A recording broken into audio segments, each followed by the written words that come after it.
Dahil holiday ngayon, pupunta kami ngayon sa Quiapo. Pakyat na kami sa Vito Cruz LRT. Kukuha ko ng ticket. 2 ticket na kinuha ko kasi 2 bata libre.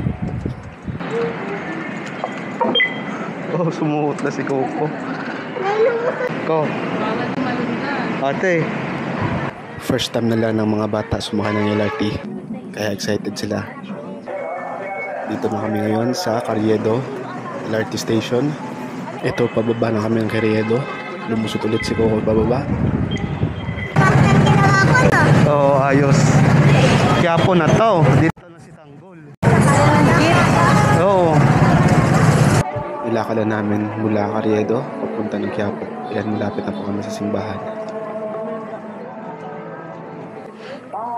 Dito na kami nakapwesto sa labas. Daming tao sa loob kasi holiday ngayon.